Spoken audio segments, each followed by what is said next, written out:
Jake Morrison was drinking his morning coffee when the emergency signal cut through every communication channel on Kepler Station. The hot liquid splashed across his uniform as he jerked forward in his chair, but he barely noticed.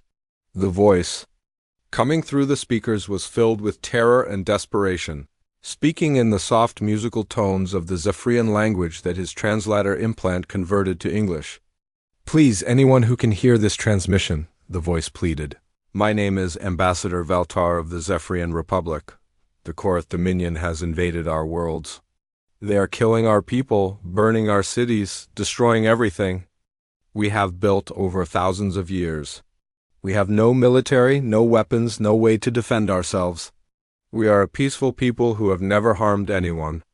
We beg for help, for sanctuary, for any assistance that can be given.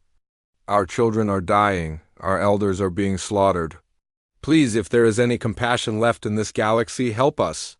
The communication center of Kepler Station fell silent except for the steady hum of equipment and the quiet sobbing of the Zephyrian ambassador continuing his desperate plea. Jake looked around the room at the representatives of dozens of alien species, all staring at their consoles or each other with uncomfortable expressions.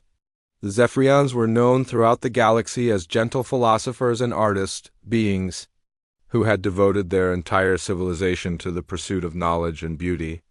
Their pale blue skin and delicate features made them appear almost ethereal, like living works of art themselves. Commander Lisa Hayes stepped into the communication center just as the message began repeating itself. Her brown hair was tied back in a regulation bun, and her green eyes immediately focused on the main display showing the location of the distress signal. She had been the human diplomatic attached to Kepler Station for 3 years, long enough to know that when the Zephyrians asked for help, the situation was beyond desperate. "Jake, how long has this been broadcasting?" she asked, moving to his station. "About 10 minutes, Commander. It's going out on all frequencies, emergency channels included. The whole galaxy can hear this." Lisa looked around the room at the alien diplomats. Consul Threxen of the Vorthan Alliance was studying his claws with studied indifference. The Rigelian trade representative was pointedly looking at shipping manifests. Even the usually emotional cetacean delegate was silent, their whale-like song stilled. "Well?" Lisa asked the room in general. "Are we going to discuss this?" Consul Threxen finally looked up, his reptilian features expressing what might have been annoyance. "The Terran Union has no treaty obligations to the Zephyrians, Commander Hayes. This is not your concern. Since when do we need a treaty to help innocent people being murdered?" Jake said, turning in his chair to face the alien diplomat. His voice carried the kind of controlled anger that his fellow humans would recognize as dangerous. "The Zephyrians chose to remain independent," added the Rigelian representative without looking up from his datapad. "They declined to join the Galactic Council, declined military alliance offers, declined even basic defense treaties. They chose pacifism. These are the consequences of that choice." Lisa felt her hands clench into fists. She had met Zephyrians before, had even visited their homeworld during her diplomatic training. They were gentle beings who genuinely believed that violence was never the answer to any problem. They had created beautiful cities filled with art and music, universities where the greatest minds in the galaxy came to study philosophy and ethics. The idea that such beings deserved to die because they refused to build armies was sickening. "The Korath Dominion is a cancer," she said, her voice carrying clearly through the quiet room. "They've enslaved or exterminated 17 species in the last 50 years. How many more worlds have to burn before someone stands up to them? The Dominion has carefully avoided any direct conflict with major powers," Threxen replied smoothly. "They only attack species that cannot defend themselves. It is unfortunate, but it is the way of the galaxy. The strong survive, the weak perish."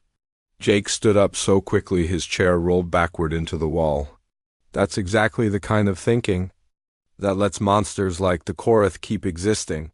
The emergency broadcast continued in the background, Ambassador Veltar's voice growing weaker as he described the devastation being inflicted on his people.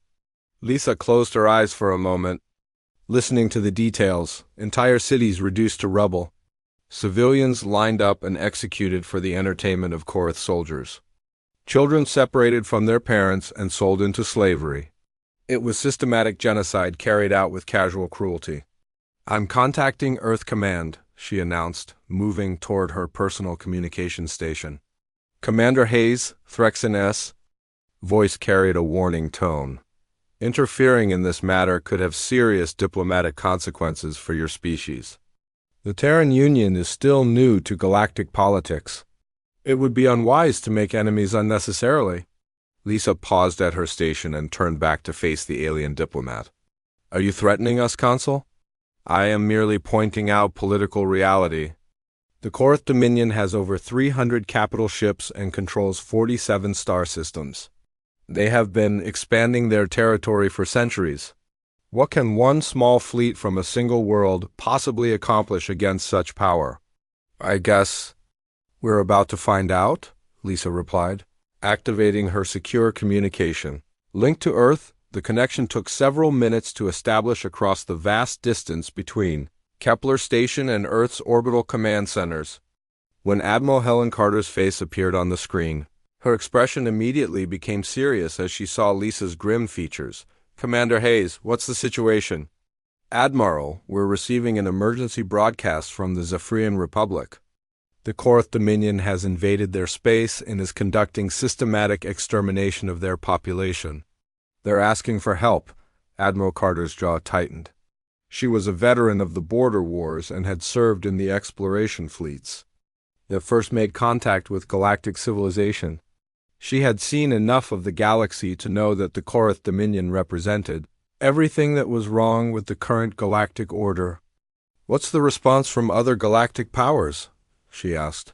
"They're calling it an internal matter since the Zephyrians never joined the Galactic Council. No one wants to get involved." The Admiral was quiet for a long moment, and Lisa could see her weighing options in her mind. Finally, she spoke. "How many ships do we have available for immediate deployment?" "Ma'am, the Third Fleet is currently on patrol near the outer colonies. 18 capital ships, 47 destroyers, and full support vessels. They could reach Zephyrian space in approximately 18 hours. Good. Send a message to the Korath Dominion. Tell them they have 24 hours to withdraw from Zephyrian space and cease all hostile actions, or they will face the consequences." The other alien diplomats in the communication center had been listening to the conversation, and several of them began talking among themselves in worried tones. The idea that humans might actually challenge the Korath Dominion was clearly shocking to them. "Admiral," Lisa said carefully, "the other species here are suggesting that this could be diplomatically dangerous for us. The Korath have a much larger fleet than we do?" Admiral Carter smiled, and it was not a pleasant expression. "Commander, remind our diplomatic friends that humanity didn't climb to the top of the food chain on Earth by avoiding fights with bigger predators. Sometimes the right thing to do is also the dangerous thing to do. Send the message." The communication ended, and Lisa turned back to the room full of alien diplomats.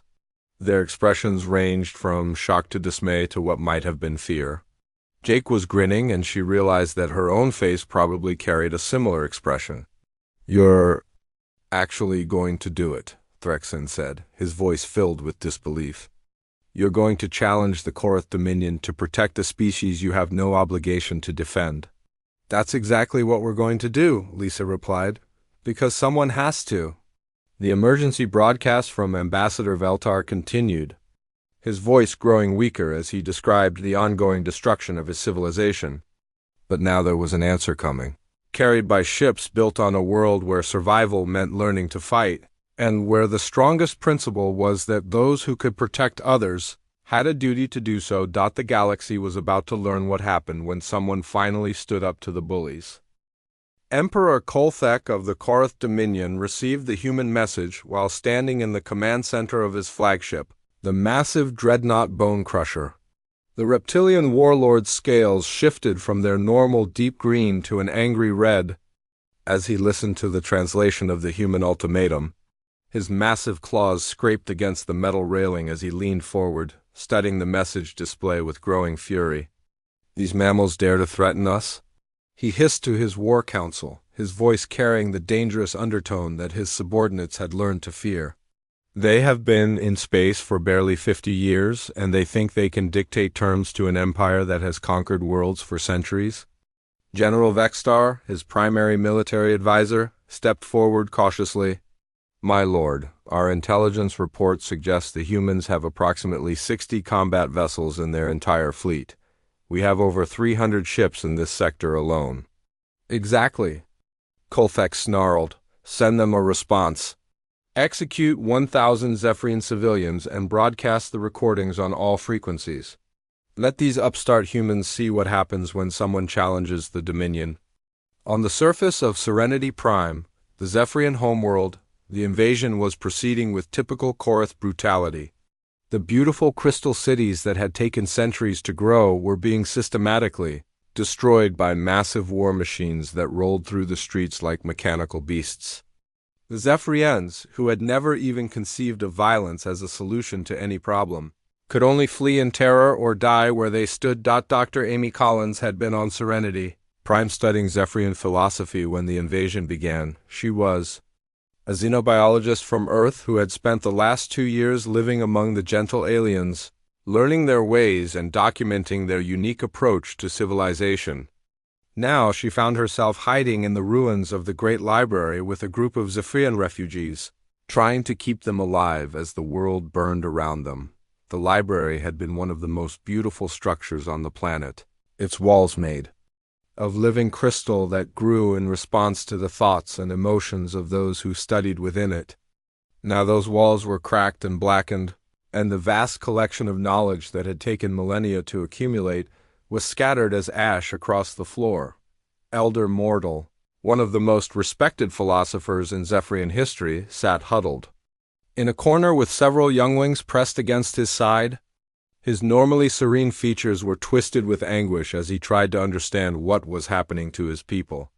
Why do they do this? He asked Amy, his voice barely above a whisper. We have done nothing to them. We have nothing they want, except our lives.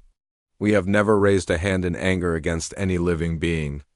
Amy held the elderly Zephyrian's delicate hand in both of hers, feeling how fragile his bones were beneath his pale blue skin. Because they can, she said simply. Because no one has ever made them pay a price for their cruelty. Another refugee, a young female named Salandra, looked up from where she was comforting a group of frightened children. The humans sent a message to the Korath, she said quietly. We heard it on the emergency frequencies before the transmitters were destroyed. They demanded that the invaders leave our worlds. Elder Mortal shook his head sadly.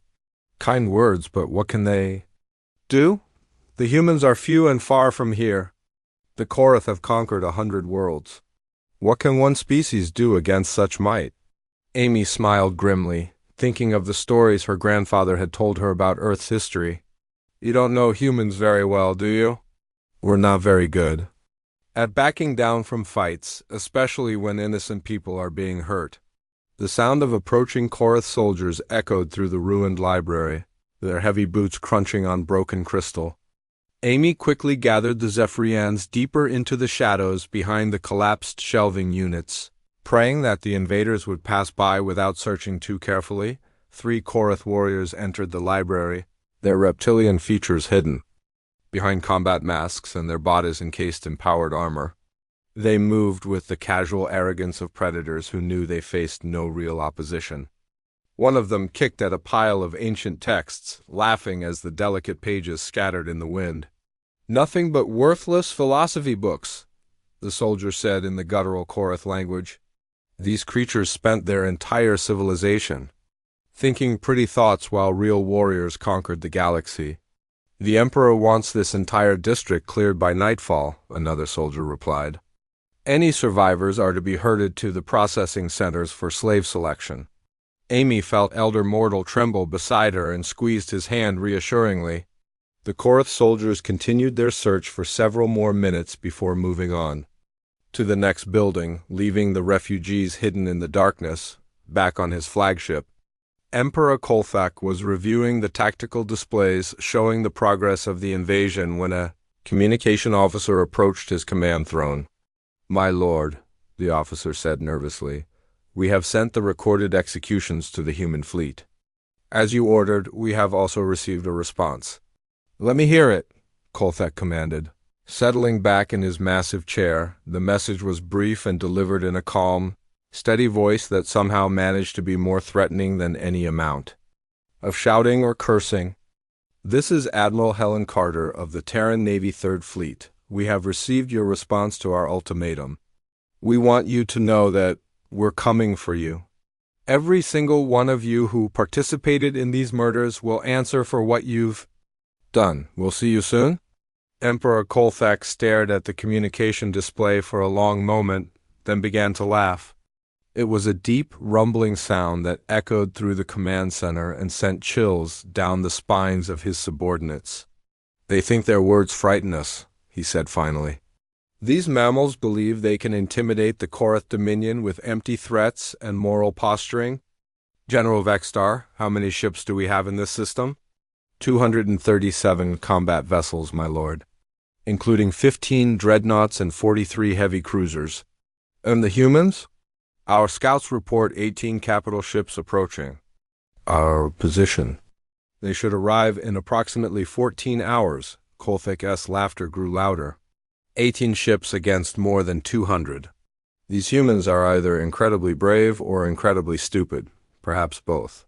When they arrive, we will show them what happens when primitive Deathworlders challenge a true galactic empire. On Serenity Prime, Dr. Collins was trying to keep the Zephyrian refugees calm as explosions continued to rock the city around them.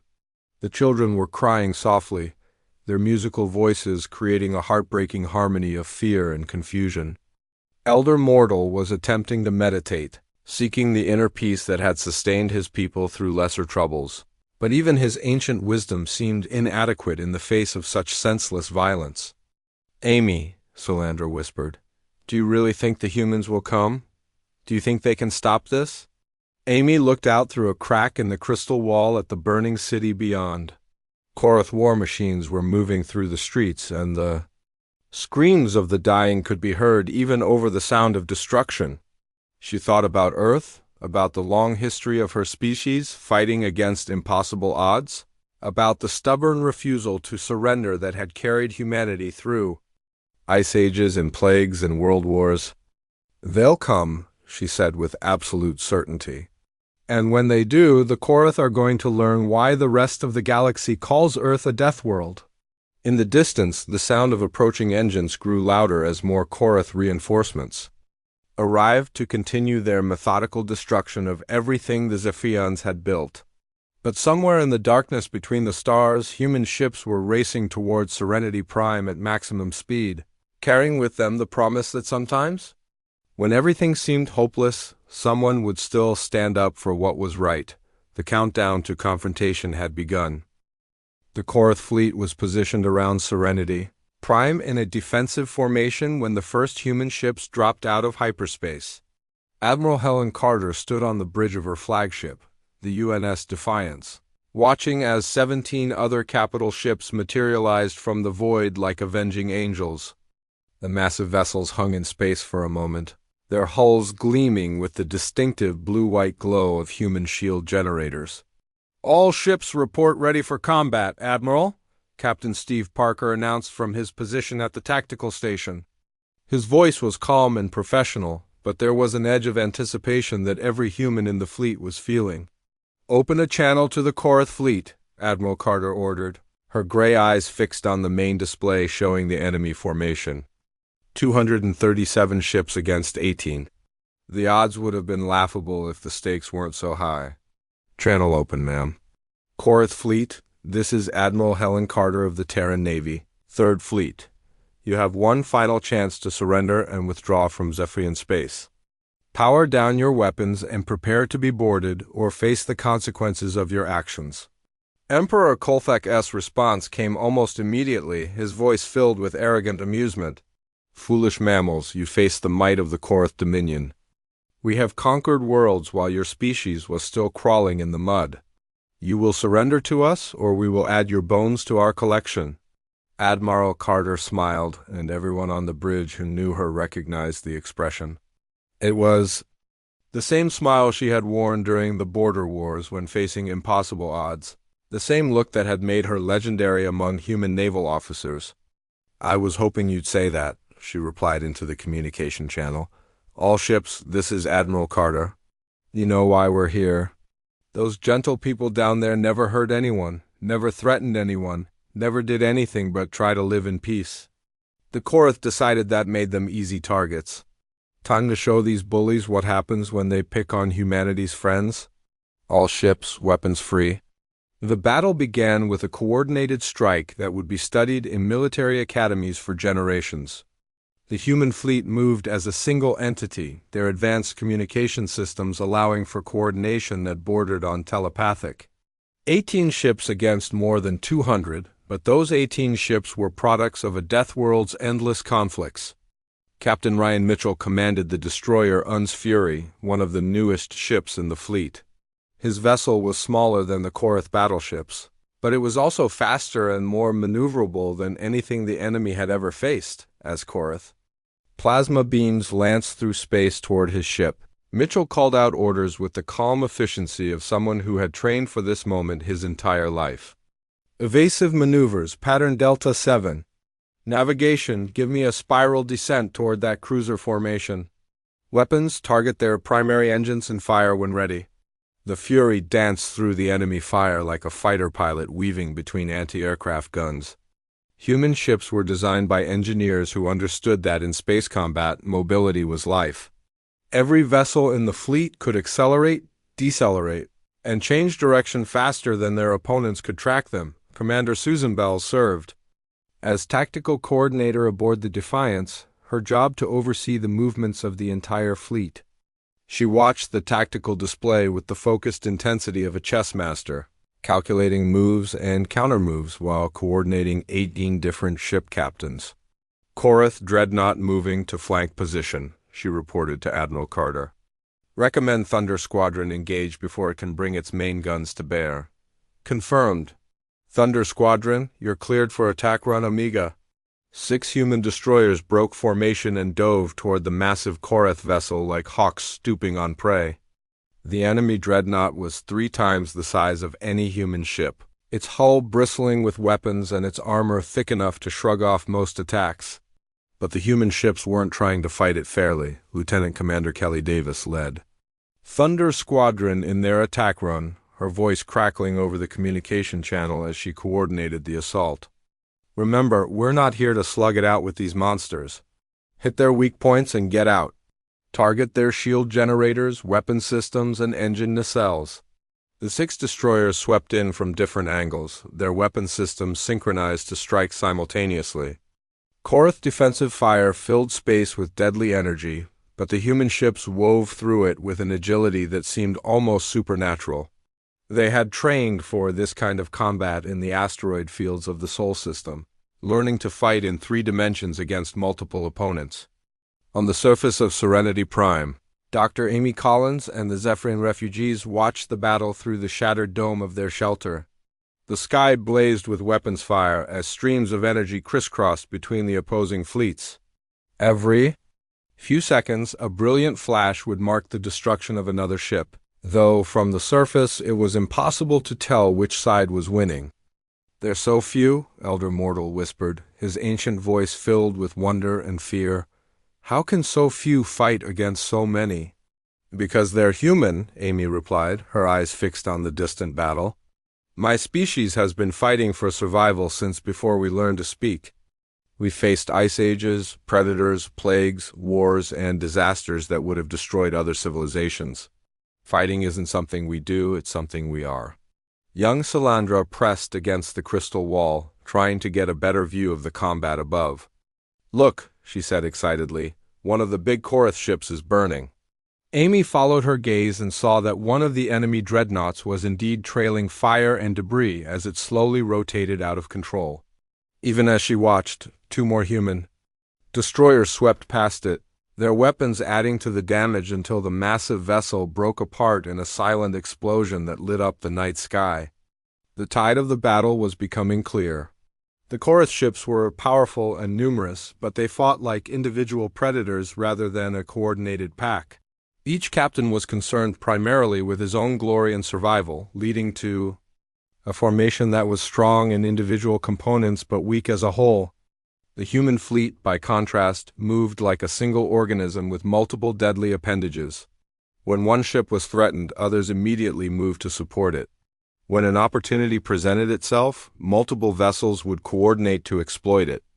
They had learned to fight together because on Earth, cooperation was the difference between survival and extinction. Captain Tony Rodriguez commanded the heavy cruiser INS Retribution, leading his squadron in a flanking maneuver that caught 3 Korath battleships in a devastating crossfire. His ship's main guns fired in perfect synchronization with those of his squadron mates, their combined firepower overwhelming the enemy shields in seconds. "All ships, concentrate fire on the lead vessel," Rodriguez ordered. "Let's teach these murderers what happens when you kill innocent people." The Korath formation began to crumble under the relentless human assault. These weren't the slow, lumbering battles they were used to fighting against other galactic species. The humans moved fast, struck hard, and disappeared before the enemy could respond effectively. Ship after ship fell to precisely coordinated attacks that exploited every weakness in Korath design and doctrine. Emperor Kolthek watched from his command throne as his mighty fleet was systematically destroyed. The tactical displays showed Korath vessels disappearing from the formation with terrifying regularity, while the human ships seemed to be everywhere at once. "How are they doing this?" he demanded of his tactical officer. "They're outnumbered more than 10 to 1. "They fight like demons," the officer replied, his voice shaking with fear. "Every attack is coordinated, every movement calculated. It's as if they share a single mind." The truth was both simpler and more terrifying than the Korath could imagine. Humanity had spent millions of years learning to hunt in packs, to coordinate their efforts against larger and stronger opponents. They had refined those instincts through countless wars and conflicts, turning cooperation into an art form. When humans fought together, they became something greater than the sum of their parts. The battle raged on, but the outcome was no longer in doubt. Emperor Kolthek gripped the armrests of his command throne as another wave of explosions rocked his flagship. The tactical display in front of him showed a nightmare scenario that he had never imagined possible. Red markers representing destroyed. Korath vessels dotted the screen like drops of blood, while the blue icons of human ships continued to weave through his formation with deadly precision. "Damage report," he snarled at his communications officer, trying to maintain the authority that had kept his empire together for decades. 17 dreadnoughts destroyed or disabled, my lord. 43 heavy cruisers lost. The humans have taken minimal casualties. Their ships are like nothing we've ever encountered before." Kolthek watched as 3 more Korath vessels disappeared. From the display, victims of a coordinated strike by human destroyers that had appeared from nowhere and vanished just as quickly. These weren't random attacks or lucky shots. Every human movement was calculated. Every strike designed for maximum effect with minimum risk. "They fight like a single creature with many heads," General Vextar observed from his position beside the Emperor's throne. His scaled face was pale with fear and disbelief. "Our captains are experienced warriors who have conquered dozens of worlds, but these humans anticipate our every move." The truth was that human warfare had evolved far beyond what most galactic species could comprehend. On Earth, survival had required not just individual strength but the ability to work together against threats that no single human could face. Predators, natural disasters, rival tribes, and environmental challenges had all taught humanity the same lesson: cooperate or die. Admiral Carter stood on the bridge of the Defiance, watching the battle unfold with the calm satisfaction of someone who had spent decades preparing for exactly this moment. The human fleet moved through the Korath formation like wolves hunting elk, striking at weak points and withdrawing before the enemy could mount an effective response. Admiral, the Korath flagship is moving to a defensive position behind their remaining dreadnoughts, Captain Parker reported from the tactical station. It looks like their emperor is starting to realize he's losing this fight. Good, Carter replied. Signal Captain Rodriguez and Squadron 7. I want that flagship disabled, not destroyed. We're going to need prisoners for war crimes trials. The order went out across the fleet, and immediately 6 human ships broke off from their current engagements to focus on the Korath command vessel. The Bone Crusher was a massive ship, nearly 2 kilometers long and bristling with weapons that could crack planets. But size and firepower meant nothing if you couldn't hit your targets. Captain Rodriguez led the attack on the flagship with the methodical precision that had made him one of the most respected officers in the human fleet. His ship, the UNS Retribution, had been designed specifically for this kind of combat, fast, heavily armed, and equipped with the most advanced targeting systems human technology could produce. All ships, attack pattern Zulu 9, Rodriguez commanded over the squadron channel. We want to knock out their weapons and engines without breaching their command section. The Admiral wants their leadership alive. The 6 human ships swept in toward the Korath flagship from multiple directions, their movements coordinated by quantum communication systems that allowed for instant information sharing. Each captain knew exactly where his squadron mates were and what they were doing at every moment, creating a level of tactical coordination that the Korath had never seen before on the surface of Serenity Prime. The refugees in the ruined library could see that the battle above was turning in favor of the humans. The number of explosions was decreasing, and several of the larger Korath ships that had been visible as bright dots in the sky were no longer there. Dr. Amy Collins helped Elder mortal to his feet so he could see better through the crack in the crystal wall. The old Zephyrian's legs were shaking, whether from age, fear, or relief. She couldn't tell. Is it really happening? He asked in his soft, musical voice. Are the humans actually winning? They're doing more than winning, Amy replied, watching, as another Korath vessel broke apart in a shower of debris. They're making a statement. Every species in the galaxy is going to hear about this battle. The Korath Dominion just learned that there's someone out there who won't tolerate their brutality. Young Salandra was pressed against the wall beside them, her large eyes wide with wonder as she watched the human ships dance between the much larger Korath vessels. They move like storm dancers, she whispered, referring to a traditional Zephyrian art form where performers moved in perfect harmony with wind and weather. The comparison was more accurate than she knew. Human naval doctrine emphasized fluid movement and adaptability, lessons learned from centuries of fighting on Earth's dangerous oceans. Every human captain had studied the great naval battles of their homeworld's history, from ancient trireme combat to the carrier battles of the World Wars. Back in space, the Korath resistance was finally beginning to collapse. Ships that had fought together for decades were breaking formation and attempting to flee as their captains realized that staying meant certain death. But the human fleet had anticipated this possibility and positioned fast destroyers to intercept any vessels trying to escape. Lieutenant Commander Sarah Johnson commanded one of these interceptor squadrons, her 3 ships positioned between the Korath fleet and the nearest hyperspace jump point. When the first wave of fleeing enemies approached her position, she was ready for them. This is Lightning Squadron to all fleeing Korath vessels, she broadcast on all frequencies. Power down your weapons and prepare to surrender or we will fire. You have 30 seconds to comply. Most of the Korath ships ignored the warning and continued their desperate flight toward safety. Johnson's response was swift and merciless. Her squadron's weapons lanced out with surgical precision, disabling engines and weapons systems while leaving life support intact. Within minutes, a dozen Korath vessels were drifting helplessly in space, their crews alive but completely unable to fight or flee. Emperor Kolthak watched his empire's greatest fleet dissolve around him and finally understood what his species had awakened. These humans weren't just another galactic power playing by the established rules of interstellar politics. They were predators from a world where only the strongest, smartest, and most adaptable survived, and they had just demonstrated those qualities to the entire galaxy. Open a channel to the human admiral, he ordered, his voice barely above a whisper. Pride warred with survival instinct in his reptilian mind, but survival won. An empire built on conquest and intimidation could not survive if its fleets could be destroyed by a handful of human ships. "This is Admiral Carter," came the response, her voice as cold and unyielding as the space between stars. "I assume you're ready to discuss surrender terms." "Terms," Kolfek repeated, the word tasting like poison in his mouth. "What are your demands?"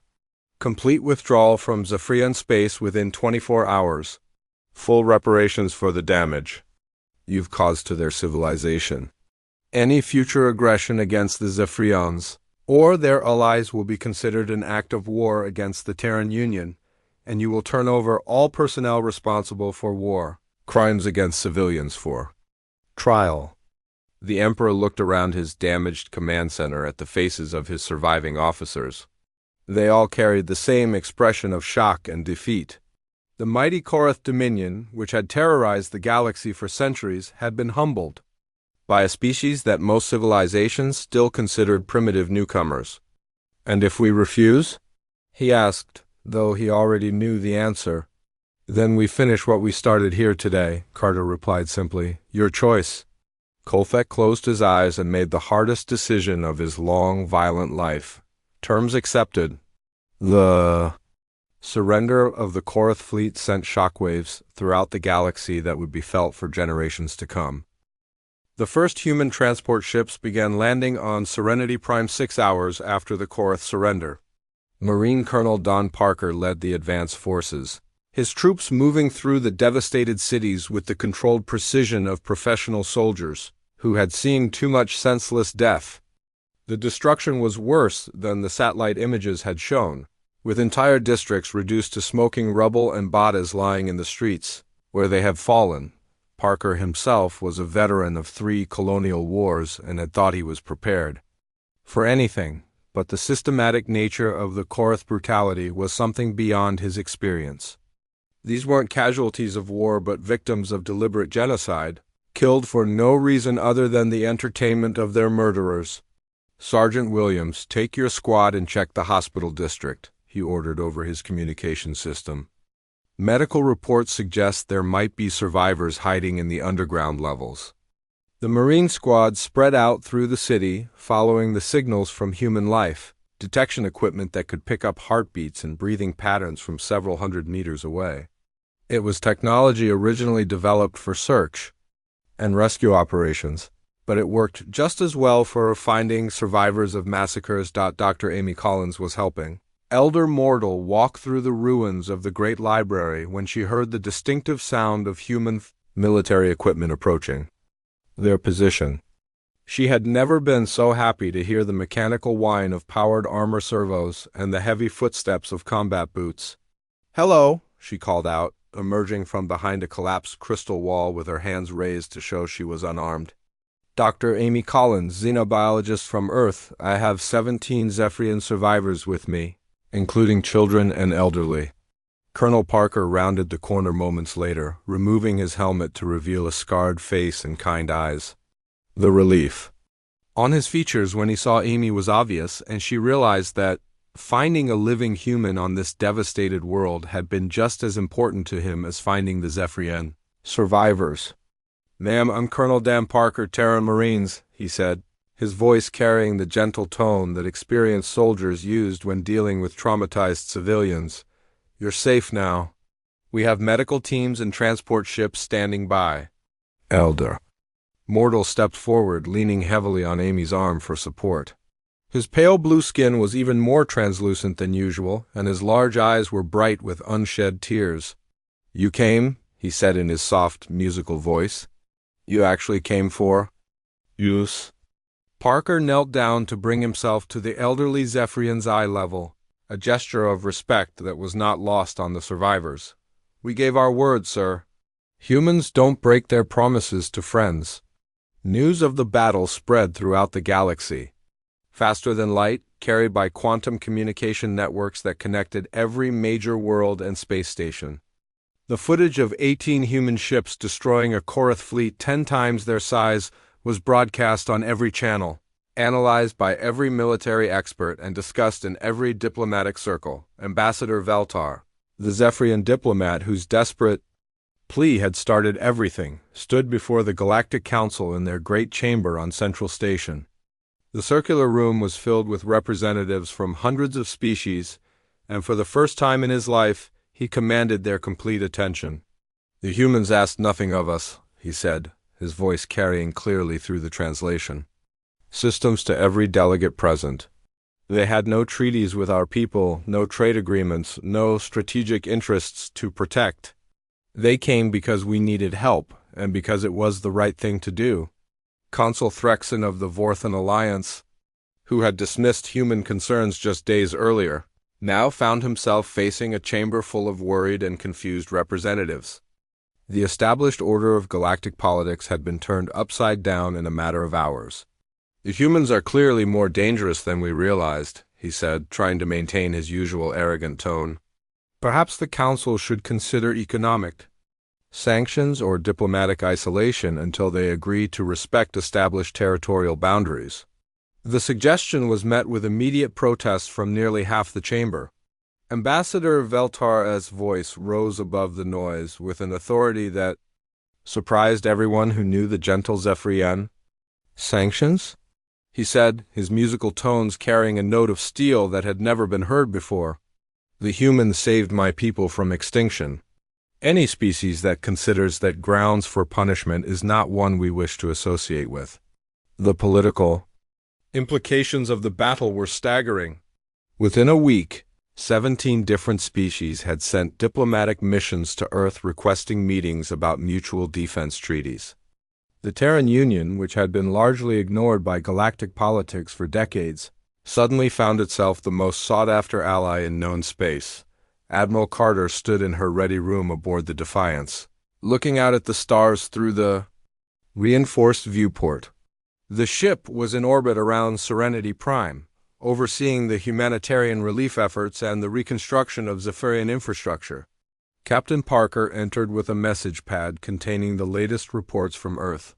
"Command, ma'am, we're receiving requests for assistance from 12 different species," he reported.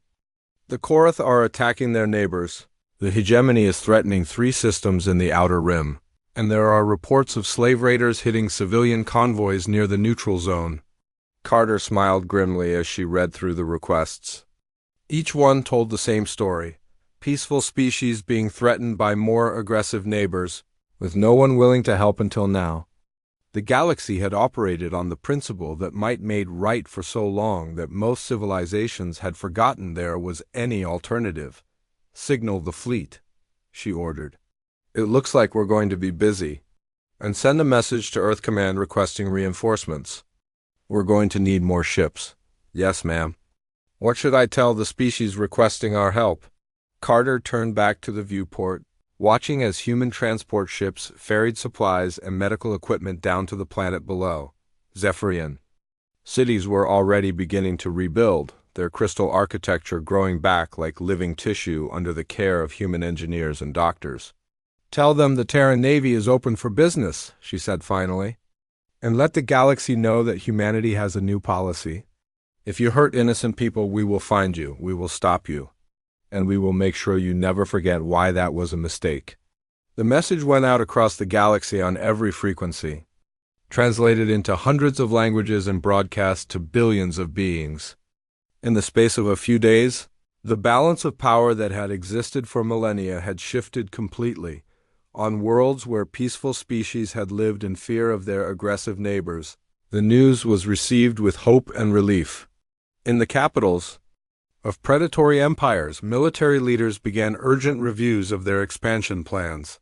The Korath Dominion announced the immediate cessation of all military operations and offered to negotiate reparations with their former victims. Elder Mortal stood in the newly rebuilt center of Serenity Prime, watching human and Zephyrian workers cooperating to restore the Great Library. The crystal walls were growing back stronger than before, incorporating human metallurgy techniques that would make them virtually indestructible. "They could have simply rescued us and left," he said to Dr. Collins, who had decided to stay and help with the reconstruction efforts. Instead, they're helping us rebuild better than we were before. Amy smiled as she watched a group of human children playing with young Zephyrians, their laughter mixing together in a sound that represented hope for the future. "That's what humans do," she said. "We don't just fix problems, we try to make sure they don't happen again." The galaxy had learned that there was now a power that would stand up to bullies, fight for the innocent, and never abandon its friends. The age of predatory empires terrorizing peaceful civilizations was coming to an end, replaced by something that most species had thought was impossible in the harsh reality of interstellar politics. There was justice in the galaxy again, and it had fangs.